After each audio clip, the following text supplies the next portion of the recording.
Hello बच्चों, कैसे हैं आप। स्वागत है आप सभी का। बच्चों, जैसे आपको पता है कि हमारा टॉपिक शुरू है एब्जॉर्प्शन। ओके, और उसमें हमने लास्ट वीडियो में पार्ट 1 की बात की थी एब्जॉर्प्शन में, और आज हम बात करने वाले हैं एब्जॉर्प्शन की ही पार्ट 2 के बारे में। Got it. जैसे कल मैंने जो टॉपिक पढ़ाया था, हमने जो कल टॉपिक सीखा था कि एब्जॉर्प्शन में पैसिव ट्रांसपोर्ट, एक्टिव ट्रांसपोर्ट होता है। ओके, जैसे पैसिव ट्रांसपोर्ट का मीनिंग क्या है, एक्टिव ट्रांसपोर्ट का मीनिंग क्या है। Got it. तो उससे आगे वाला टॉपिक हम अभी पढ़ेंगे, उसी पैसिव एक्टिव ट्रांसपोर्ट को हम कंटिन्यू करेंगे। तो देखिए सेंटेंस क्या कहता है। ये sentence, absorption of the part of the glucose, amino acid and some electrolyte like chlorides ions are absorbed by simple diffusion. Okay. बच्चों, मैंने आपको सिंपल डिफ्यूजन का मीनिंग समझाया था। यस, मैंने आपको सिंपल डिफ्यूजन का मीनिंग समझाया था। मैंने कहा था सिंपल डिफ्यूजन जो होता है ये पैसिव ट्रांसपोर्ट का टाइप है। ओके, तो यहाँ पे जो उन्होंने लिखा है that's called as a simple diffusion, it's a part of the passive type. Yes, it's a passive type. Passive type का मतलब पता है, पैसिव ट्रांसपोर्ट पता है आपको क्या रहता है। अगर कोई चीज़ high concentration to low concentration flow हो रही है, अगर कोई चीज़ high concentration to low concentration flow हो रही है, उसे हम कहते हैं सिंपल डिफ्यूजन, पैसिव ट्रांसपोर्ट। मतलब पैसिव ट्रांसपोर्ट सिंपली हम कहेंगे इसे। अगर कोई substance high concentration to low concentration flow हो रहा है तो उसे हम कहते हैं पैसिव ट्रांसपोर्ट। उसी का एक टाइप है या उसी का एग्जांपल है सिंपल डिफ्यूजन करके। ठीक है। यस, इसमें कौन कौन आते हैं सिंपल डिफ्यूजन में, जैसे ग्लूकोज बोला गया, अमीनो एसिड बोले गए, सम इलेक्ट्रोलाइट्स का एग्जांपल है, क्लोराइड्स आयंस बोले गए। तो ये सिंपल डिफ्यूजन से ट्रांसपोर्ट होते हैं, पैसिव ट्रांसपोर्ट में आते हैं ये। ठीक है, एग्जाम्पल याद रखिएगा। Now the some amino acids, some कहा मैंने कहा some amino acids as well as substance like fructose are absorbed by facilitated transport. Facilitated transport भी एक्चुअल में पैसिव ट्रांसपोर्ट का टाइप है, और facilitated ट्रांसपोर्ट का मतलब ये है कि ये ट्रांसपोर्ट होता है किसी की हेल्प से। यस, कोई वहाँ पे मदद करता है ट्रांसपोर्टेशन में। जैसे मैं आपको एग्जांपल बताऊँ एक इस फैसिलिटेटेड ट्रांसपोर्ट का। इसके पहले क्या होता था कि वो जो ग्लूकोज, अमीनो एसिड, सम इलेक्ट्रोलाइट, क्लोराइड है वो अपने आप चले जाते थे, लेकिन यहाँ पे हेल्प लेनी पड़ती है। जैसे एग्जांपल समझिए कि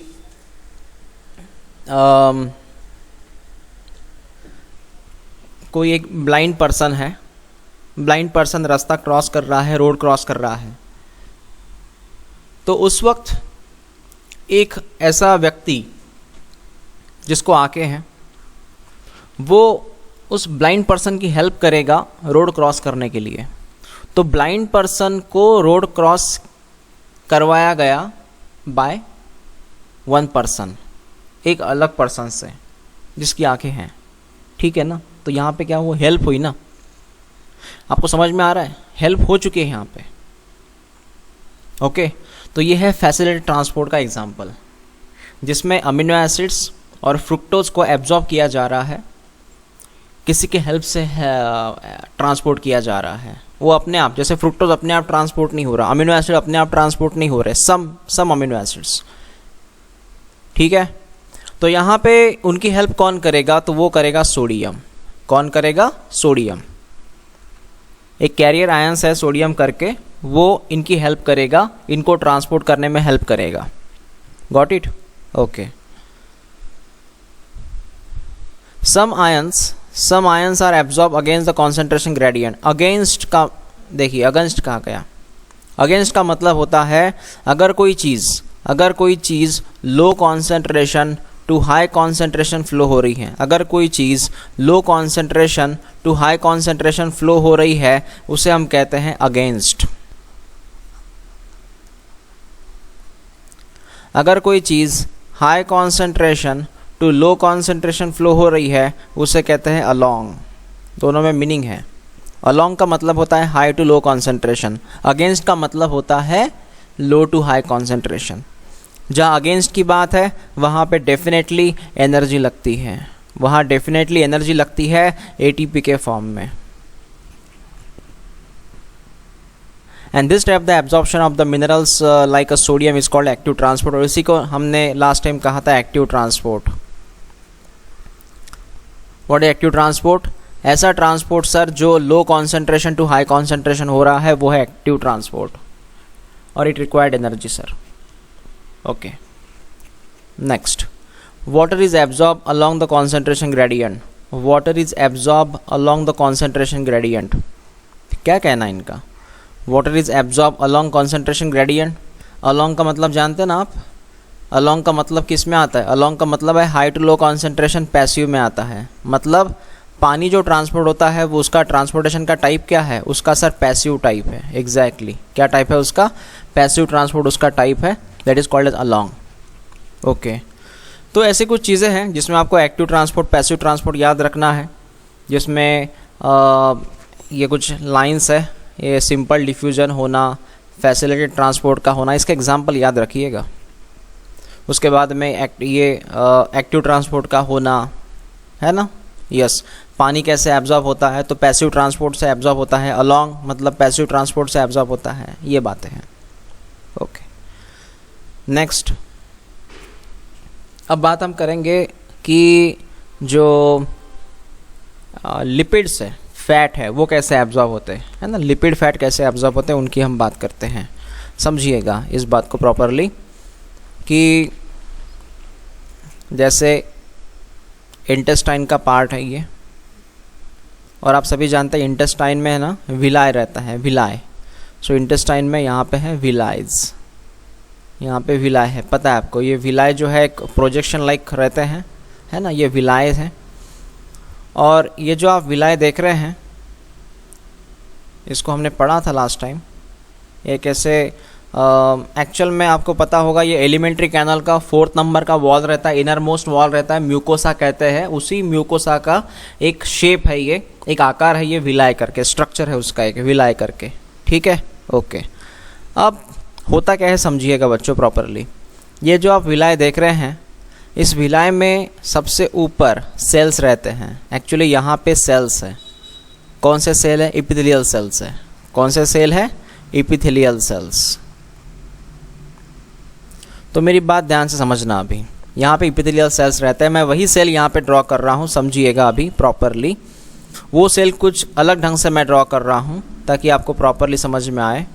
ये मैंने वो सेल ड्रॉ किए, बस इतना समझिएगा आप। ये मैंने सेल ड्रॉ किए, ठीक है। तो ये मैंने वो सेल ड्रॉ किए हैं। कौन से सेल है ये? Epithelial cells. जो कहाँ पे पाए जाते हैं? ये विलाय पे पाए जाते हैं, एपिथेलियल सेल। और ये सेल जो है वो ब्रश बॉर्डर की तरह है, ब्रश बॉर्डर। सर ये ब्रश बॉर्डर क्या रहता है? ब्रश बॉर्डर का मतलब देख सकते हैं, ये ब्रश जैसी बॉर्डर है, इसको ये ब्रश के समान बॉर्डर है यहाँ पे। ये अपना ब्रश कैसे रहता है, यस वैसे। अब होता क्या है वो प्रॉपर समझिएगा। इसके एग्जैक्टली अंदर, इसके अंदर होती है यहाँ पे ब्लड वेसल। सॉरी, इसका नाम हम अलग से लिखेंगे, इसे हम यहाँ पे कहेंगे लिम्फ वेसल। क्या कहूँगा मैं इसे? इसे मैं कहूँगा बच्चों लिम्फ वेसल्स। ओके, ठीक है। अब देखिए होता क्या है।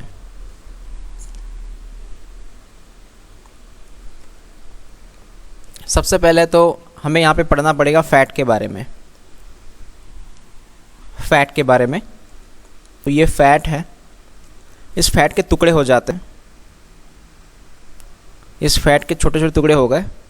बच्चों आपको पता है हमने लास्ट टाइम कहा था एक फ़ैट होता है, फ़ैट का बड़ा टुकड़ा होता है, फिर इसके छोटे छोटे टुकड़े हो जाते हैं। आपको याद है हमने क्या कहा था? इसका नाम क्या कहा था?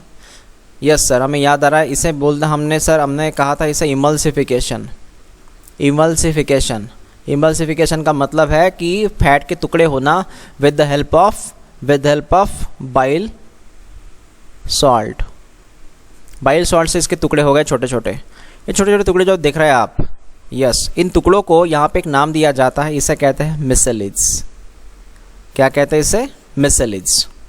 तो ये जो टुकड़े आपको दिख रहे हैं वी कॉल इट मिसेलिड्स। समझ में आया? तो ये मिसेलिड्स है, ये टुकड़े जो देख रहे हैं आप, वी कॉल इट मिसेलिड्स। क्लियर हुआ? यहाँ तक समझ में आया आपको? ओके, अब आगे समझिएगा। ये जो आप मिसेलिड्स देख रहे हैं येलो कलर में, ये मिसेली जो है, यहाँ ये एम लिख रहा हूँ, एम का मतलब मिस है, ये एंट्री करेंगे इस सेल के अंदर। तो उसने एंट्री किया, इस यम का मतलब है मिसेलिस, उसने एंट्री किया इस एपिथेलियल सेल के अंदर। ठीक है, ओके। अब आगे देखिए, आगे होता यूँ है, ये जो मिसेलीज है, फिर ये मिसेलीज आगे चल के क्या होता है समझिए। ये जो मिसेलीज है, इस मिसेलिस के ऊपर एक कवच बन जाता है। इस मिसेलिस के ऊपर येलो कलर दिख रहा है, मिसेलिस है वो, उसके ऊपर बच्चों एक कोट बनता है। इसके ऊपर एक कोट बनेगा, आप देख रहे हैं एक ब्लू कलर का कोट है, यस, वो प्रोटीन से बना हुआ है। इस मिसेलिस के ऊपर एक ब्लू कलर का कवच बन जाता है। इस ब्लू कलर के कवच को हम कहते हैं प्रोटीन का कवच, और पूरे कंसेप्ट को हम एक नाम देते हैं। इस पूरे कंसेप्ट का जो नाम है वो है काइलोमाइक्रॉन। काइलोमाइक्रॉन आप हमारे इस पैराग्राफ में देख सकते हैं, इज अ काइलोमाइक्रॉन, देख रहे हैं आप, या इट्स अ काइलोमाइक्रॉन। तो मिसेलीज आपको पता है, काइलोमाइक्रॉन पता है। काइलोमाइक्रॉन का मतलब है फैट का एक मॉलिक्यूल रहता है, जिसके फैट का एक ग्लोब्यूल रहता है, जिसके ऊपर प्रोटीन की कवच रहती है, उसे काइलोमाइक्रॉन कहते हैं। फिर होता क्या है बच्चों, ये जो काइलोमाइक्रॉन है, फिर वो वहाँ से ट्रांसपोर्ट होके इस वेसल में आता है। यस, इस वेसल में आया वो काइलोमाइक्रॉन, जो हम उसे ब्लू कलर में शो करेंगे अभी। We call it a chylomicron. ठीक है, इसे मैं सी लिख रहा हूँ, सी का मतलब काइलोमाइक्रॉन। जैसे काइलोमाइक्रॉन यहाँ पे आएगा, एक्चुअली इसे लिम्फ वेसल के अंदर आएगा। इसी लिम्फ वेसल को हम सेकंड भाषा में कहते हैं, सेकंड वर्ड जो इसके लिए वो है लैक्टियल्स। क्या है इसके लिए? लैक्टियल्स। आप देख सकते हैं यहाँ पे एक छोटा सा वर्ड है लैक्टियल्स करके। तो लैक्टियल्स कौन है? लैक्टियल्स ऐसी वेसल है जिसके अंदर ये काइलोमाइक्रॉन आता है। इस तरह ट्रांसपोर्टेशन होता है इस फैट का, इजीली नहीं होता। क्या हुआ था पहली बार? सर फैट हुआ था, उसके ब्रेकडाउन हुआ था, फैट मिसेलिस मिले थे, फिर मिसेलिस सर उस ब्रश बॉर्डर एपिथेलियल सेल के अंदर जाते हैं, वहाँ पे सर मिसेलिस काइलोमाइक्रॉन में कन्वर्ट होते हैं। काइलोमाइक्रॉन फिर वहाँ से सर लैक्टियल्स में ऐड हो जाता है। समझ में आया? ये समझ में आया आपको? ओके। फिर जैसे ये लिम्फ वेसल में सबसे पहले आता है, उसके बाद ये जो लिम्फ वेसल है वो आगे चल के ये लिम्फ वेसल जो है, थोड़ा मैं कलर यहाँ पे चेंज कर रहा हूँ, इस बात को समझिएगा आप।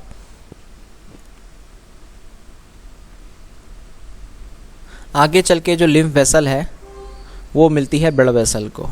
ये सफ़ेद कलर में ड्रॉ किया मैंने ब्लड वेसल, वाइट कलर में क्या ड्रॉ किया मैंने? Blood vessel. और ये जो लाल कलर है ड्रॉ किया, ये एक्चुअली थोड़ा अपोजिट हुआ, रेड कलर में ब्लड वेसल ड्रॉ करना था। ठीक है, सो ये मैं रेड कलर में यहाँ पे ड्रॉ किया है lymph vessel, that is called as lacteals. उसके अंदर काइलोमाइक्रॉन है। फिर ये काइलोमाइक्रॉन जो है वो धीरे धीरे ट्रांसपोर्ट होगा, ये काइलोमाइक्रॉन धीरे धीरे ट्रांसपोर्ट होगा, और ये काइलोमाइक्रॉन सबसे लास्टली कहाँ पे आएगा? ये ब्लड वेसल में आएगा, मतलब खून में आ जाएगा। ठीक है, खून के पहले वो कहाँ पे आया सर? वो लिम्फ वेसल मतलब लैक्टियल्स में आया सर। ओके, तो मिसेलेस याद रखना, ये मिसेलेस याद रखिएगा, काइलोमाइक्रॉन याद रखिएगा, लैक्टियल्स याद रखिएगा, बस इतना ही इसमें इम्पॉर्टेंट है। ओके, चलो आपको ये बात समझ में आ गई। ये पैराग्राफ इम्पॉर्टेंट है, इसको बार बार पढ़िएगा। लास्ट वो बात कर रहे हैं एसिमिलेशन के बारे में। Assimilation, absorption. अब एब्जॉर्प्शन का टॉपिक हमारा हो चुका है, ये टॉपिक जो है एब्जॉर्प्शन का वो हो चुका है।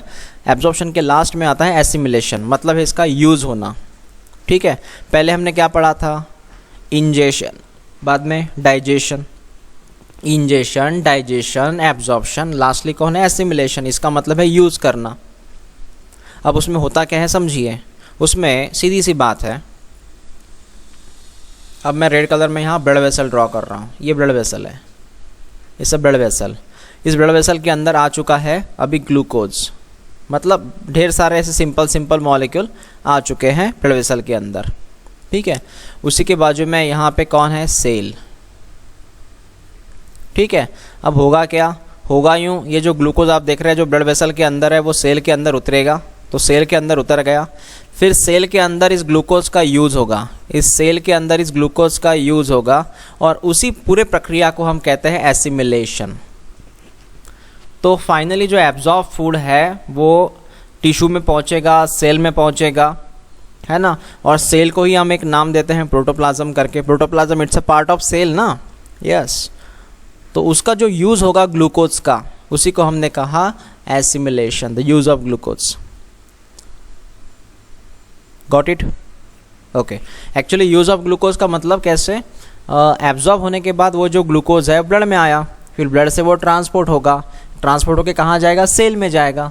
तो ब्लड से वो सेल में जाएगा, ओके, फिर सेल में जाके उसका यूज़ होगा। The whole process called as assimilation. ठीक है, ओके। चलो, जितना हुआ है पोर्शन, आप इस पोर्शन को अच्छे से पढ़िएगा, समझिएगा, और जो भी डाउट जा रहे हैं, ओके, वो तो हम डिस्कस करने वाले हैं हमारे जूम मीटिंग में। ओके।